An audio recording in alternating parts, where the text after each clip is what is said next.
Welcome to Sales Talk for CEOs. I'm glad you're here. I'll be interviewing CEOs who have successfully scaled their B2B sales organization. In each episode, I'll start by uncovering the sales background of each CEO, dig into the strategies they use to build their sales organization, and wrap it up with what the future holds.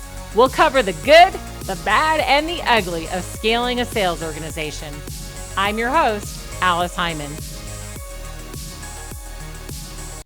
Hey, I'm really excited today because I have the CEO of Introhive here. I know I'm excited every time I interview a CEO, but I'm really excited to introduce Jody to you because he has a product that is near and dear to my heart. It's helping salespeople do what they do better by knowing who they're talking to and knowing how to better connect with them. So welcome, Jody. Thank you. Yeah, it's really great to meet you. So I want you to tell us in your own words a little bit more about what Introhive does and exactly how it works day to day, because of course, the CEOs listening all have sales teams, and I'm sure they'll be very interested in how this works. Yeah, sure. So, if you're in the sales function, you understand and you hear all the time about the importance of discovery. And really, what discovery is Yeah. all about is understanding who you're speaking to and everything that you can about them, and not just talking at them. And so, what our software does, it's customer intelligence. So it's the sort of discovery before you ever speak to them. You can be Yeah. prepared before you walk into that meeting. You'll know everything about them. You'll know if they were in the news. You'll know if the company was in the news. You'll know Yeah. who in your company might know them, what job they came from, and everything else. And what I love is that it uses AI to look at your calendar, Yep, and so it knows what's coming and it can feed it to the salesperson. that's right. Yeah, it'll know exactly, what's in your calendar, who is in that meeting. It can figure out Yeah. their first name, last name, company title, and all their details. It'll figure out, tons of different information. Even if, let's say you're a wealth manager, you can get industry specific information, like know the wealth of the individual you're speaking to, or the members of their household. If you're, in another industry, it can give you the specific stuff that you're going to ask them for when you get to speak to them. Yeah, this is fantastic because I know whenever I'm going to talk to somebody, I want to go look at their LinkedIn, I go to their website, I want to check Google. I usually have, some sort of information coming in from Google so that I know what, the Google alerts, I know what's coming. Yeah. And I want to get to know them and their industry before I'm actually on the phone with them. Now, you and I were talking about this earlier before we started recording. Today, it's a lot about volume, and we have SDRs, dialing, dialing, dialing, right? And just trying to reach Yeah. someone who they don't really know, but they do know that they're a likely suspect because they're on a list that that was curated for a purpose, and Right. trying to just get an appointment with them. And that's fine. There's no real harm in that, although it doesn't work all that well anymore anyway. But even if they're doing that or they're not, when the salesperson still needs a good amount of information before they actually get on the phone with this person or the people, if they're going to have a meeting with several people, right? And Right. that can take a good amount of time. And the SDRs don't usually hand that information over. Yeah. And the other thing, if you think about it, we've had this. One of the sales leaders said this to us, that they have two types of people. They have the type of people who actually go and do all the research and understand the company really well and understand the person really well and Yeah. understand they map the connections and they know exactly who they need to be speaking to and all the buyers and multi-thread their deals. But that's a problem because it takes so much time. Right. Then they have the other kind of people who don't do any of that, and that's a problem too. Right. It's a problem on either end. And so my preference, and I think most people who really understand how the buyer wants to buy today would prefer that their salespeople were armed with the right amount of information and that it Yeah, didn't take them a long time to get that information. So this that's right. is really what Introhive is able to do is serve it up quickly and just kind of the tidbits that the salesperson needs so that they're ready for that conversation. And, That's right. it really does make the person on the other end think, wow, you spent a few minutes learning about me and took some time. So I love Yeah, that.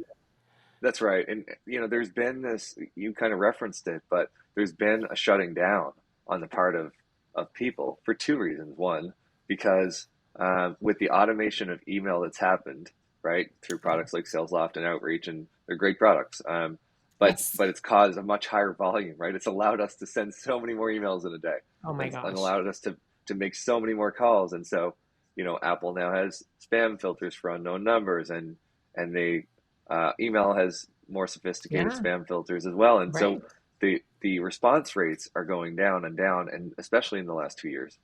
Yeah. So that's one thing. The second thing that's happened is that more and more people are going to review sites, and they're doing their research before they actually even speak to you. So you're getting a smaller slice of their time and a smaller segment. So for us, we feel like the importance of those interactions has gone up because you're going to get fewer of them.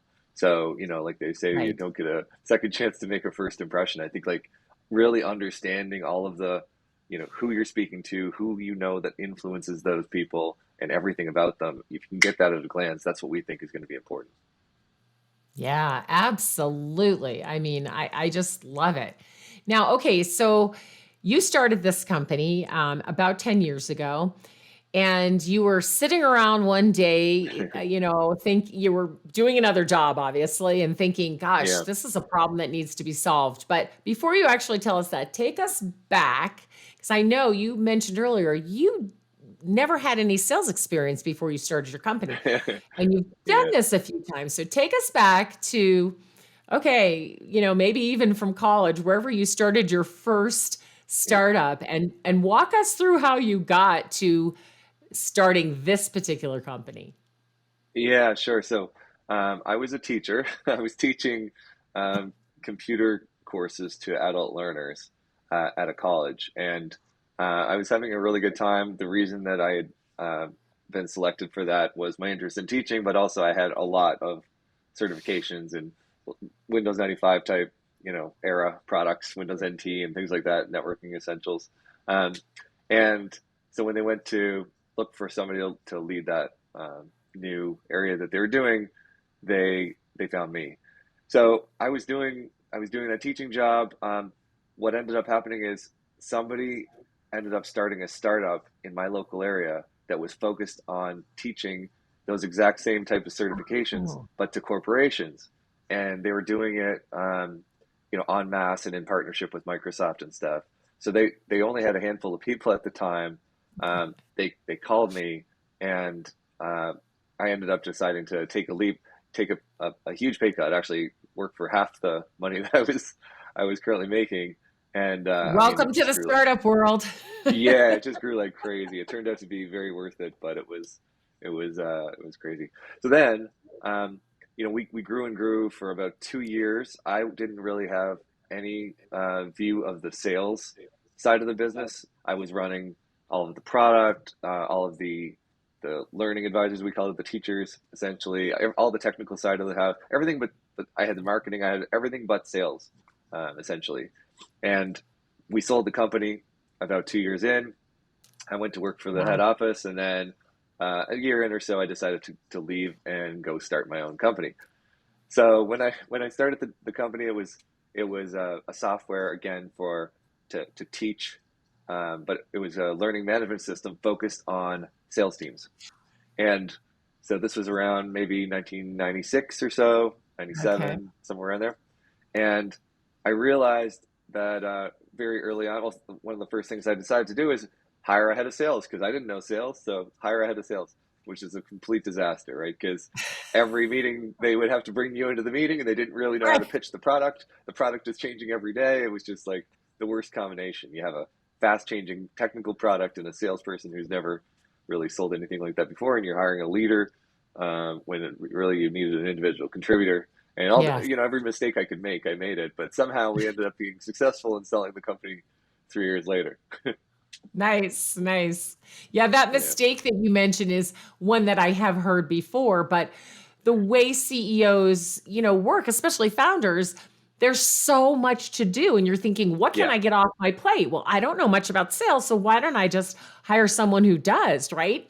yeah. And then That's you're right. thinking, "Well, if I can't hire a salesperson because I don't know how to manage a salesperson, so I'll hire a sales leader," right? Yeah, Who will that's right. sell and kind of know how to lead themselves and lead sales. And then many times it turns out that it just doesn't work because, like you said, you're still taking all your time to go on the sales calls.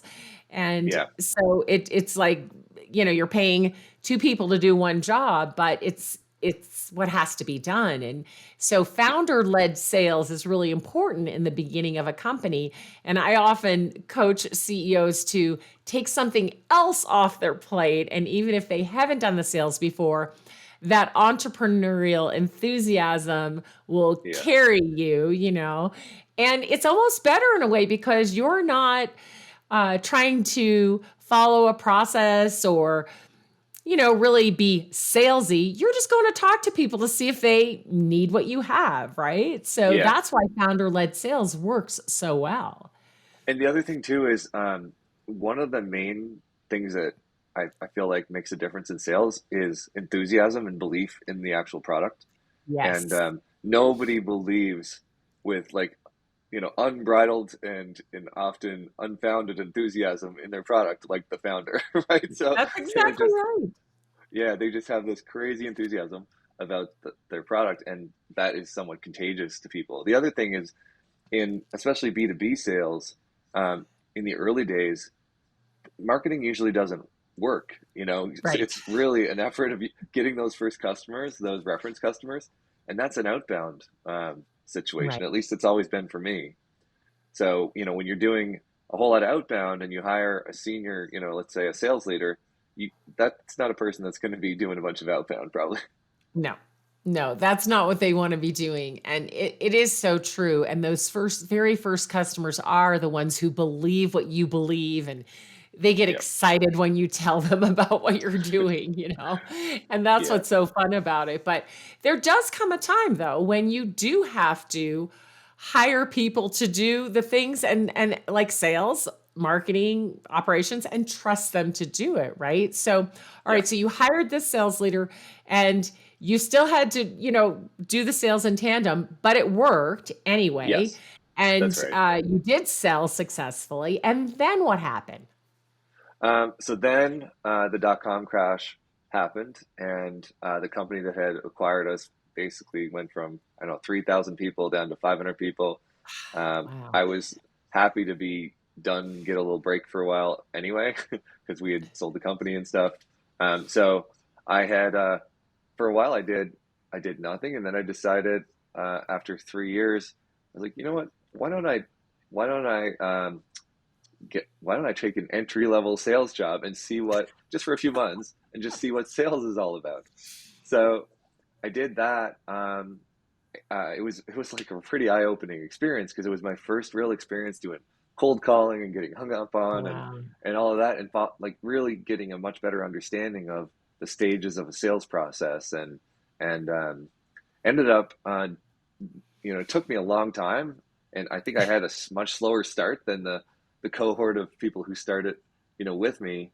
But then I eventually sold the biggest tech deal that they had Wow.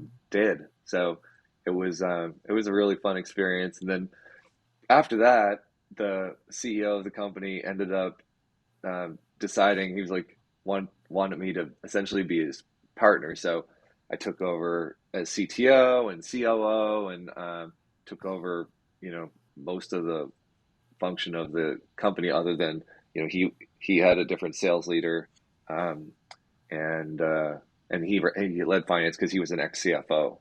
But we Okay. we took that, it was public, and yeah, we ran it for several years, and then we were acquired by BlackBerry. Oh, wow. Yeah. That's awesome. So, how did your perspective about sales change? Because I think it's so interesting that you said, "Hey, I'm going to just go take an entry level sales job." I mean, most people would not be humble enough to do that, I must say, after being a CEO, especially and a founder. So you did that job and you said it was hard and you didn't ramp up maybe as fast as some of the others, but you did end up closing the largest deal. So how did it change your perspective and, thinking about at that time, but then, even moving into your future, what was so great about that or hard about it, that just really changed the way you thought about sales?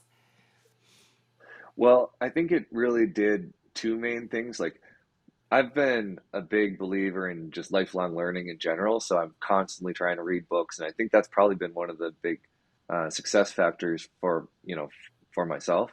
And it's Yeah. one of the main things that we always say at Intrahive. We're constantly trying to figure out what's the next thing that people could be learning that will help them the next Mhm. book they can read or whatever. That was a big gap for me. Just like really understanding what people are going through because you can't coach people um, through selling problems as well if you can't understand because you haven't done it before, I think. Yeah. And the second thing that it really did for me was give me the respect of salespeople because at that point I had the respect of the technical people, but there's this kind of like I don't know, it's a rivalry I think in a lot of companies. The sales team doesn't understand the technical team, and the technical team Yes. doesn't understand the sales team. And so I think it's helped to be able to have been on both sides of the fence. And so when these squabbles happen or whatever, or the tension builds, you can speak to everybody in their own language and you can like help bring a little bit more peace to everything and make Yeah. let people to know that it's really just a misunderstanding most often. Absolutely. And I do think that salespeople will quickly throw you under the bus, if they feel like you don't understand what they do and you've never had any experience selling, right? They're like, that person doesn't know anything, right? Yeah, well, yeah, S- and they're always, and the engineering team is always saying like the salespeople are selling features that we don't have. How did they ever right. come up with this idea? And the salespeople are saying like, how did these guys miss the timeline or whatever it is? And there's like very reasonable explanations for both, and it's usually just things that just happen. It's accidents, right? Right. It's miscommunication, but it's also, I think, salespeople are very enthusiastic and they want to please the customer. And so Yeah, when they're talking to the customer and the customer's saying, "Oh, we really want this feature," and they know, well, it's coming or it should have been released or whatever, they're just going to yeah, sell it because that's what that's right. salespeople do. And Yeah, then that's they're right. going to expect the technical team to deliver on it. That's right. And that is true for so many companies. And I've heard Yeah, it a million times. Those salespeople are selling stuff we don't have, yeah, that's but right. it's the nature of it. And I don't necessarily think it's a bad thing for a couple of reasons. I mean, sometimes it can get out of hand, but mostly they're selling stuff that you're pretty close to having, and they're pretty good at Yeah, helping the customer understand that timeline. And it does put a little pressure internally for you to maybe hurry up and get that next release or that next offering out. So, maybe it's not such a bad thing when our salespeople go out and sell everything that's not quite ready yet, right? Yeah, I think they need to put themselves in each other's shoes and have a little bit of understanding. And I think actually that's part of what um, we've been able to do pretty successfully. Like anytime there's like this kind of tension, we can find a way to create work groups or things like that that can kind of like get that communication out in a more Yeah. effective way. Yeah, I think that's great. I also think it helps when the salespeople bring along the product people or the technical Yeah. people occasionally on a sales call and they hear from the customer directly. I think that helps the communication and helps them collaborate and work together better. Yeah, we have somebody in our product management group that his nickname internally is Captain Passion because he is just like comes out of his skin. He just loves the product so much, and he just like it comes through. And I think he plays a big part in the meetings that he's in. He plays a big part in moving the deals forward. I love that. I love that. All right, so let's go back a little bit before we come back to Introhive right now. So this you were selling, and the CEO said, "Hey, why don't you come be my partner, be my CTO?" He obviously saw that you had some Yeah, more knowledge and experience in some other things, yeah, so you did do that. And then yeah. what? Well, yeah. He like the second that his my resume was brought to him, he was like wondering right from the beginning, like, why do you want this job? Yeah, You know? So like we right. had that discussion early on, but I did want to give it a fair, try, and like that was my reason for being there, was like to really understand sales. So, but then yeah, once I had that experience and I felt like I had a handle on it, um, he was, he knew I was an ex-successful two-time. Uh, I was CEO once, Yeah, and had sort of, exited successfully twice, right? yeah, exactly. So he wanted to, to work with me on a bunch of stuff like that, and it was just a really good experience. We built the company. It started growing really really fast. Mm. Um, we had, like, when I first arrived, it was actually a services company, and Oh, he said at the time, he was like, "Hey, I heard you've done two software companies in the past. What do you think about us doing software here?" And so we started to talk over ideas and everything, and then we came up with this idea called a pushcast, which is basically kind of like Snapchat for enterprise. So you could record video based content, push it out to a dispersed sales team around the world, and then have it appear at a certain time. So let's say the launch of the iPhone is going to happen at 9:30 EST. You mhm. can't train people on that until 9:30 EST. But then people are rushing into the stores asking questions about it. It's a big problem, right? And so that was our product, and we we ended up, they were getting a lot of problems with the services side of the business at this point.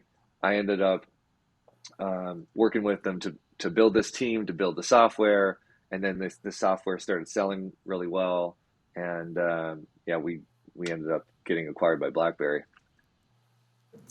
So great. Wow. All right. So now here you are. You've done it several times and Yeah, you're acquired by BlackBerry. So that probably gave you a decent payday anyway. And yeah, you're thinking, all right, what's next? yeah. Well, so I always I always had a list of ideas that I would keep, like what my next Mhm. thing was going to be. This one kind of hit me a little differently than that, though. I was I was working at BlackBerry, and I'd been working a lot. Like, we had sold to a lot of big companies like AT&T and PwC and Verizon and a bunch of companies like that. And I just noticed that people seem to have this common problem that everybody needed to have a CRM, and nobody wanted to use it. Right. And then, Let's pause on that for a second because I was just talking to a sales team earlier today, right? And it's like, why is that? So everybody wants to have a CRM, right? And I was thinking yeah, back to the days in the 90s, which you will remember with me way back when.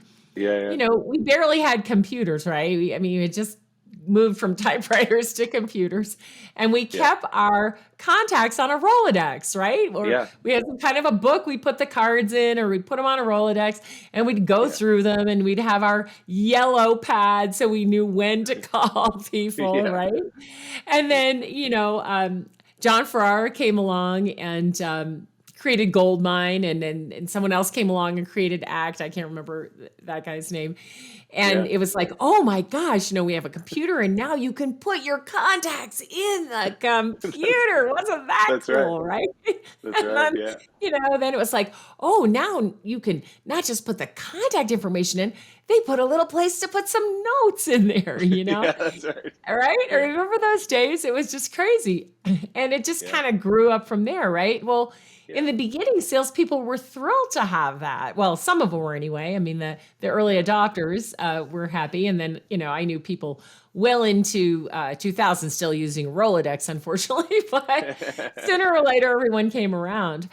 And, then the days of Salesforce began. And that of course grew and grew and grew, and all kinds of programs got hacked together to make that. But we made CRM into something that salespeople were delighted to have, so they didn't have to carry around a whole bunch of cards or have a Yeah, Rolodex on their desk, right? To something they dread using. Like, what happened? I know. Yeah, it's really crazy how that all evolved. We talk about, like, I think really people want to be informed and they want to Yeah, have information. They just don't want to do the work to have to type a whole bunch of stuff in, when they're also on this, last 20-year journey of, like, do more, more, more, more in the run of a yeah, day. And right, they're getting higher quotas, and now hit 80 right. calls a day or whatever it is. And at the same time, they're being, given grief because they didn't put the notes in after the last meeting, or they didn't enter all the contacts, they only entered the key contacts, or whatever it Right. happens to be, right? So, yeah, one of the things that we started thinking about is like, if you could look and understand all of the meeting invites, all of the, Yeah. billions of email messages that are in an enterprise, Yeah. and that you could probably do a pretty good job of filling in what those gaps are for them, and make them not have to actually do that. The other thing Yes. we started thinking about is like, I noticed that a lot of people were sending, for important accounts, they would sometimes send a company-wide email, to 15,000 employees saying, "Does anybody know anybody in senior management at Pepsi?" Or things like that, right? I thought, like, well, isn't that what the CRM's for? Like, shouldn't you just be able to go in and, but Look it's and not see. really. It's not really, because CRM was really a place to store all the contacts that people happen to type in. And Right. then LinkedIn was a system that also wasn't people you actually know. It's a system that you accept the invites of the people who Yeah. ask to connect with you, which turns out to Right. be a mishmash of people you know and people you don't know. So Right. it was. I just got thinking more about that opportunity, and then I decided to take a crack at it. Wow. Oh my gosh. So you at the time you weren't working, you were in between, or were you still at BlackBerry at No, that no, I time? was still there, and they started going through massive layoffs, and so I was hoping to get laid off, because I didn't know exactly what we were gonna do with this. Mhm. I knew there's something there between, like, looking at email messages and meeting invites and stuff. There's just a lot of really cool stuff you could do, and Yeah. so they did a big round, like 4,000 cuts, which was, I think, like a quarter of the company, and then I was thinking, God, like, I didn't get cut because I had 10 years Oh. of seniority or whatever from the time that, it kind of grandfathers in from the time that you started at the previous company.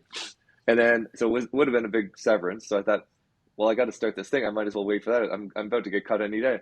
And they cut and they cut and they cut. And like over the course of 6 months, it was like I asked to be put on the list and they still didn't cut me. And then eventually I just quit. So, Oh my gosh. Oh my gosh. Wow. but Well, yeah, I'm I sure mean, you were contributing in a significant way and they were sorry to lose you, but I get that you wanted to do your next thing. And I think it's yeah, so interesting that you mentioned that people would send out an email company wide, hey, does anybody know anybody at yeah, name the it's company, crazy. right? It's something that I always ask the salespeople to do because many times when they do it, someone does know the person, not maybe the exact person they need to know, but somebody high enough up in the company to actually make that introduction. Yep. And they can't believe it when they first start doing it. When I tell them, hey, just put it in Slack or Teams or send out an email and say, hey, does anybody happen to know anybody at Dow Yeah. Jones? Almost always someone comes back and they do. And it could be somebody, that's technical at the company. It could Yeah. be, a product person, a marketer, but they It's a almost way in. always do. And it's crazy that we have no way internally, right, to share who we know. Yeah. It's just crazy. And then if you, like you said with LinkedIn, well, that sort of could be that place, right? Except that we all, especially in the beginning, just connected with anyone really who wanted to Yeah. connect that was vaguely, in our industry or whatever. And so we may or may not know them. That's why, Yeah. for everyone listening out there, if your teams are using LinkedIn, they need to think about the connections they're making. And if they're connecting with people they don't know or accepting connections from people they don't know, they need to take a couple minutes and get to know them. Just like if you were at a networking event, you wouldn't Yeah. just shake the person's hand, tell them your name, and walk away. You'd spend a minute or two asking them a few questions and getting to know them a little bit. Because once you've done that, then it does give you license to go back and say, hey, we haven't chatted for a while, but someone at my company is trying to meet someone at your company. Would you be able to help me?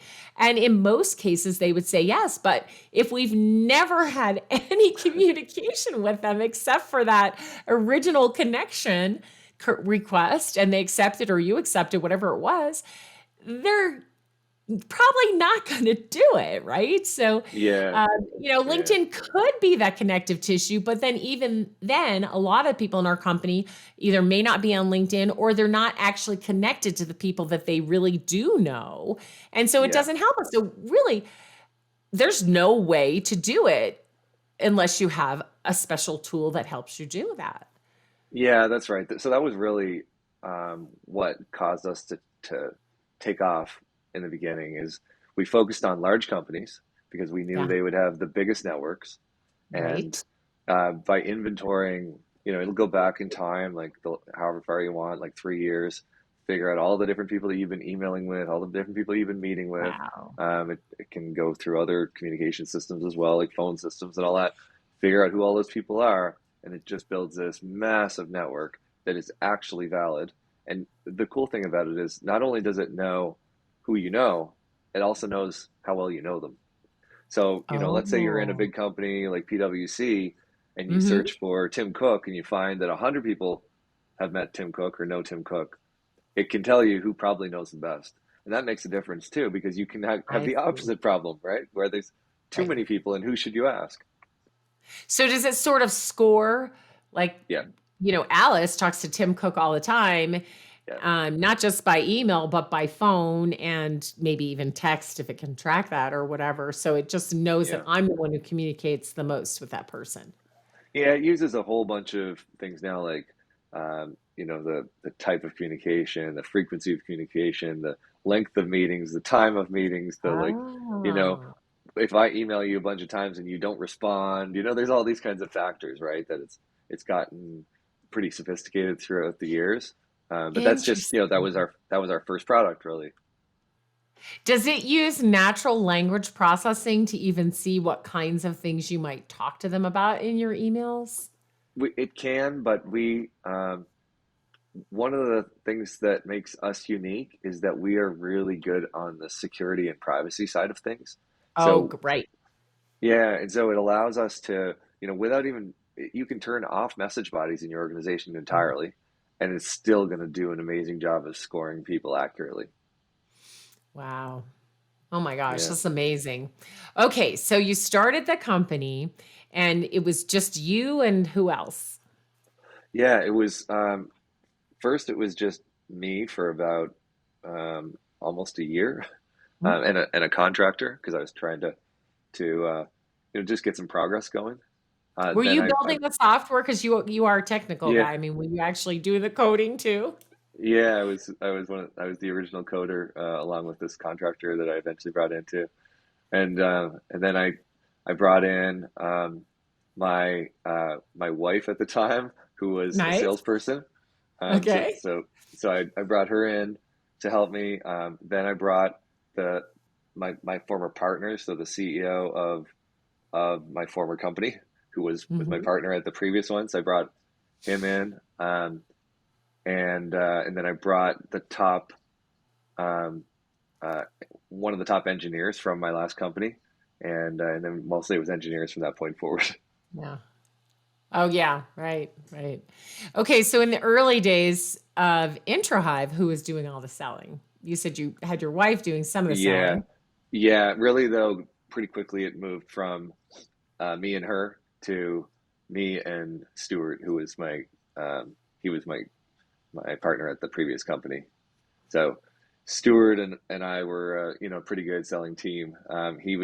He had essentially led sales at the previous company in addition to being CEO, and so he just got a really good way with people, and I had done a fair amount of selling as well, and sort of also acted as kind of like the quasi sales engineer and had a Oh, product right. in those meetings. So Mhm. yeah, we were the most successful, I guess, selling unit for probably about 4 or 5 years of the company's history, and we kept trying to, you know, try it. Okay, bring in another salesperson, see if that's going to work, and then nope, they'd go for a year and not be able to sell, and then we'd bring someone else in. And what we eventually learned at that was we didn't make the mistake of bringing in a sales leader too soon, but what we realized is even bringing in a salesperson in a complex sale, it Yeah. it makes a difference if we instead took an amazing salesperson and had them just ride along with us. And so they did the selling process. They did took all of the notes. They kind of like rode along with us, helped get the deals closed.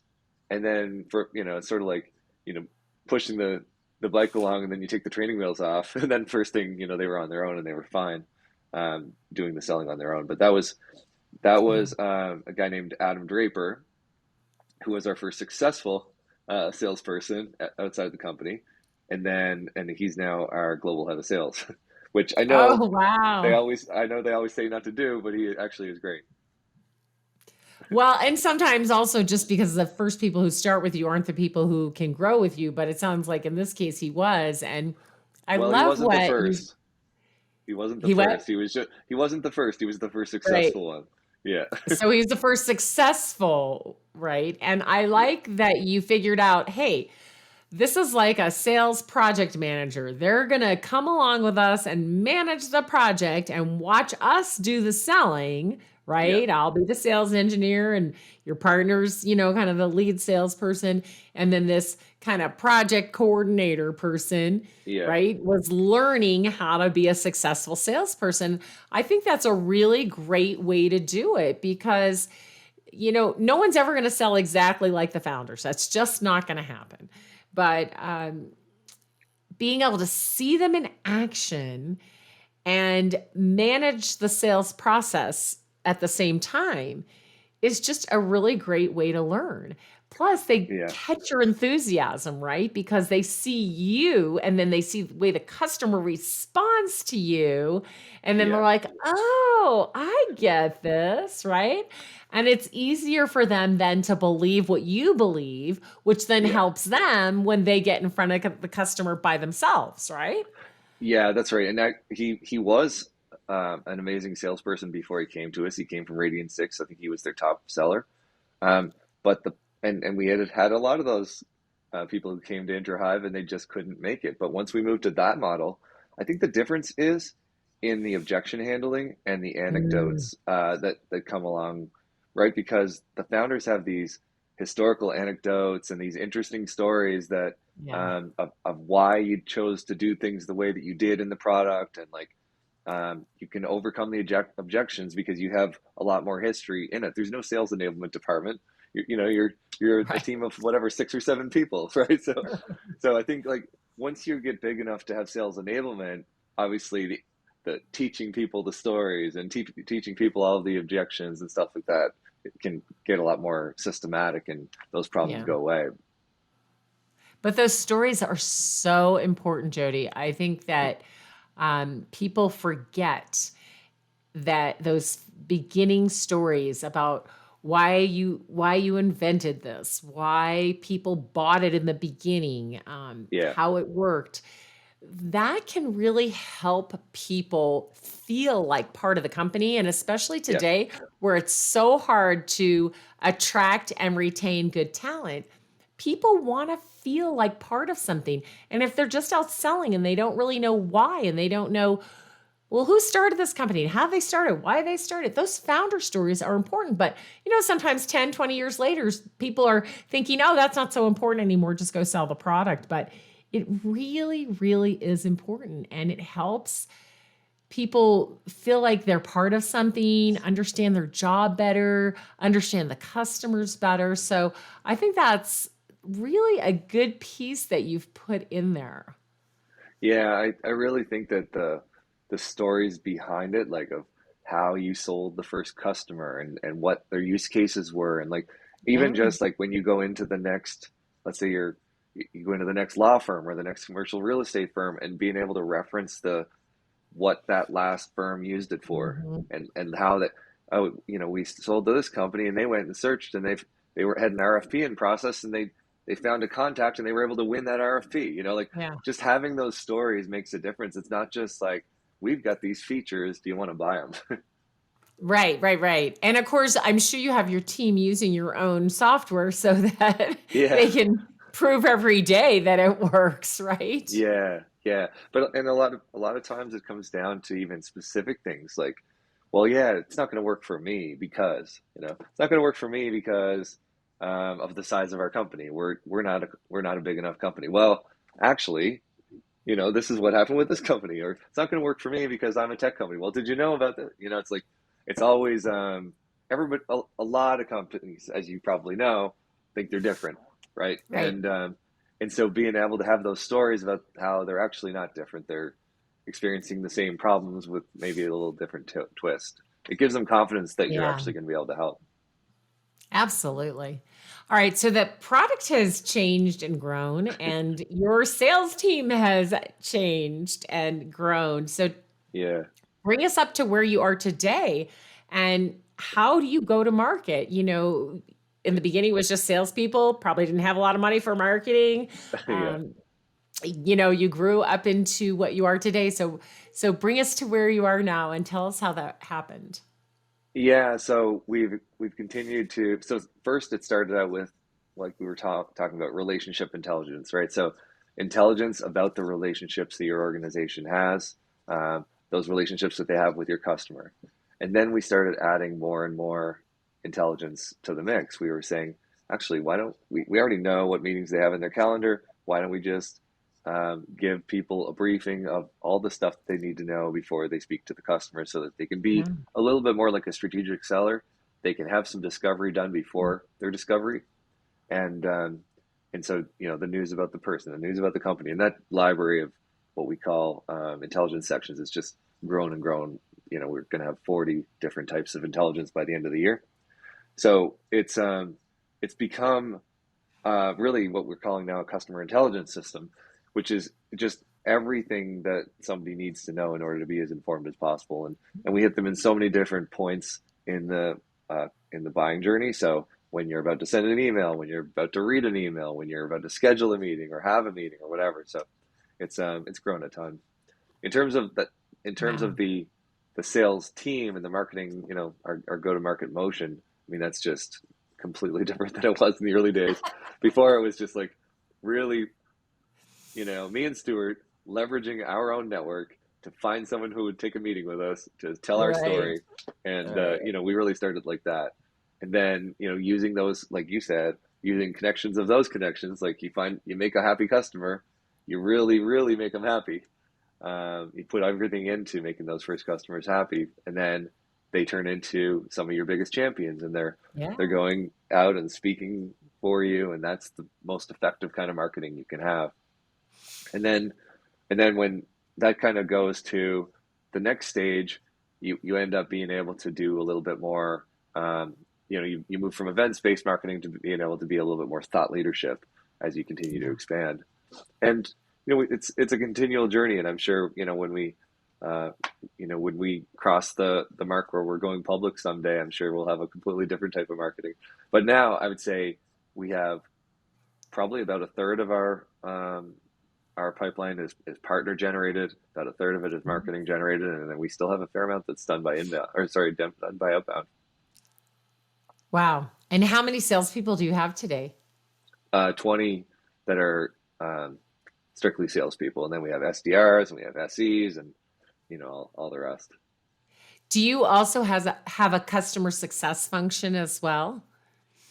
We do, yeah. It's we put a lot of effort into customer success, because it's a lot easier to keep a customer than it is to find a new Yes.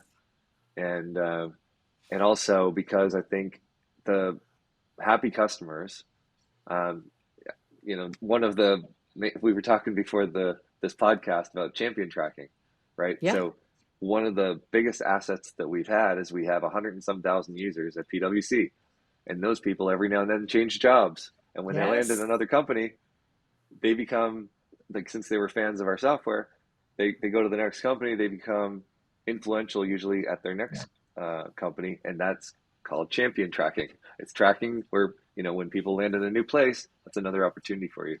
So we're a big fan of just using the network as much as you can.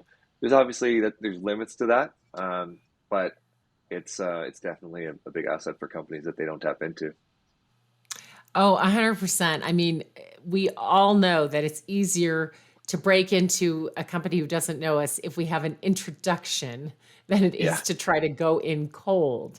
And yeah, yet, so many companies don't utilize that. They have, everybody going after it cold before they're asking for an introduction. And Yeah. with your tool, not only can they look internally to see who knows who, but it also serves up information to them that might be helpful.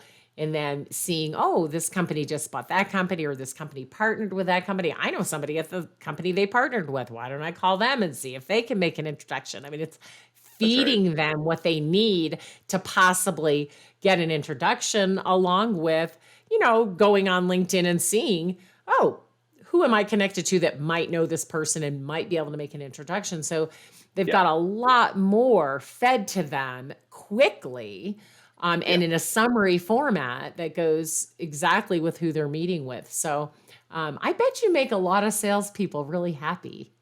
Yeah, yeah. I mean, that's the primary function of our customer success department is just it's they get measured on the happiness of our customers. It's not so much on the upsell. Upsell is a side effect of happiness of customers, you know? So, where are you going next without giving too much away? You said maybe go public. So, this will be the first time you've taken a company public, if that's the direction you go, or you have been known to sell some of your previous companies as well. But Yeah, where are you growing to? Like, before you do either of yeah. those things, what's next for you in terms of your growth? Well, the thing that was different with this one is like I felt like I already had done enough selling of the company. So I really had aspirations to take this one like big. And so I think my risk tolerance was a lot higher in the early days Ah, yeah. when maybe maybe it shouldn't have been back then, but we made it through those hard times, and now we're very well funded and growing really well. And Good. so I'm just really excited about watching where it goes. You know, we're seeing really big year over year growth every year, and it's different sets of problems every year, which is I think what makes it interesting. That's the great thing about taking a company from early years to later years is it's just a continual learning experience all the time. Yeah. Absolutely. Gosh. All right. So let's leave our listeners with maybe one or two things that you feel like have really helped you along the way. I mean, obviously, you started and sold several companies and learned some things the hard way. But what other things have you found that really have helped you propel the growth of your company? Um, I think being really picky on who you hire, which is not Mhm. easy, right? Because when you're starting something, you have to convince somebody to quit. Like you're trying to convince somebody who's really good and has probably a great job to quit and come work at a place with no history. So that's your first selling job is trying to figure out how to do that. Right. But if I think the higher the quality of people that you start with, it makes such a difference. And Yeah. just keeping that quality as much as possible makes a huge difference in your ability to produce great software quickly, retain your customers, sell your customers, and everything else. The second thing I would say is just like you need to have incredible drive because if you don't, your people won't. And that comes from really believing in what you do. And if you're Yeah. just starting a startup because it's like the trendy thing to do, it's probably not going to work because it really is hard. It's not just hard, but it's really hard to not doubt, that you're going to make it a lot of times. It's you Yeah. have to push through those things and find a way. And there's a million times when you have to find a way, whether it's find a way to get that release out on time or find a way to launch that customer or find a way to raise that round. If you're going to be continually hit with problems. Yeah. And it sounds like all the way from the beginning till now, you have stayed involved in sales. You've Yeah, maintained a role. Of course, that role has changed because it was founder led selling, right? And you were doing all the selling and then you were training the salespeople. But yeah, now till today, it sounds like you're still involved in the sales process, but it's different. So just yeah. before we go, tell us a little bit about how you stay involved with sales and what your role is today in sales. Yeah, I'd say now it's a lot more getting involved with like sales enablement and sales ops. So it's like problem solving, right? Like, hey, commercial, Mm. enterprise, and strategic, which is more profitable? Should we have the, are we organized exactly correctly? Where should we be, cutting off on which customers we market to versus which ones are outbound? It's more like it's a data problem. When you get to a certain size, it becomes a lot more about the data and really trying to find and optimize things in the selling process or in how you do your enablement or, things like that. So I really like it. It's just very different. And how do your salespeople use you in the sales process, especially when they're doing a really large enterprise sale to a Yeah. company that might be 10 to 100 times your size? How do you Yeah. get them to utilize you, to help move that forward? Yeah. Well, actually, this is, I didn't even mean to give this plug, but executive alignment is what we call this, is extremely important. So at two stages of the sales process, right? So when you're trying to win a deal or when you're trying to keep a customer, Yes. maintaining executive alignment. So the selling team is always going to be selling, typically starting high and getting into the mid levels, Yes. and that's where the deals typically get closed. But if you can get your C-level people or your VPs connecting higher and keeping relationships in there, it really improves your chances of winning deals, and it really lowers your risk of losing customers if you're a SaaS company or something like that. So that's something that I would say, especially after the sale. So often people, they sell the company and then they walk away, and so do the executives, and that's not a good thing. Yeah. It's so important. I talked to Jaco Vanderkooy. I don't know if you know him. He's the winning by design guy. Yeah. Fantastic, right? And he always talks about, instead of a funnel, think of it like a bow tie. He turns it on his side. Yes. It's like, yes, the stuff comes in and yeah, you get it closed. That's the middle of the bow tie. But that's just the beginning, folks, right? Then we Yeah. have to take that relationship, nurture it, onboard them well, get everybody engaged, and go deeper and wider. And that is a really good time to bring in senior executives as well. So Absolutely. I think on both ends, there's proper times, but I don't think our sales teams are well trained in how to position their senior leaders sometimes.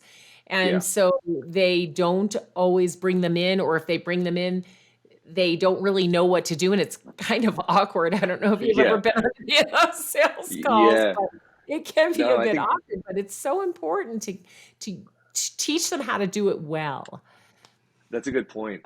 We have a process for it. We do EBRs, executive business reviews, where they'll ask the client to bring executives, and we'll do the same on our side on a regular basis to just kind of find out, what can we do better, and what's the next Yeah. things they'd be interested in, and things like that. But that's what makes your company exponential, is paying attention to the customers after the sale, because it drives upsell and it drives retention, and that's how you build on top of what you're creating. Upsell, retention, and loyalty, right? So if Yeah. they buy more and they buy it more often, or they buy other things that you sell, right? They become more and more loyal. And I Yeah. find with my clients and myself and the clients that I serve, that loyal customers are very willing to shout from the mountaintops if you ask them to. Yeah. And they're very willing to make introductions to others who could use the same quality of service and products that you provide. And so Yeah. it's really a missing piece if companies are not paying attention on the other side of the sale, of the initial sale. Absolutely. Advocacy is really important. Yeah. Well, gosh, thank you so much for being with me today. I really appreciate it. I'm so excited to continue watching what Introhive does and how you grow and change in the marketplace, and be watching to see if you go public or what happens next. But I do wish you the very best. You have a very amazing company, great people, very dynamic, and it's just been a pleasure to be able to talk to you today. Yeah, it's been so nice to meet you. I'm looking forward to it. Thanks for tuning in to Sales Talk for CEOs. You can find me at alicehyman.com.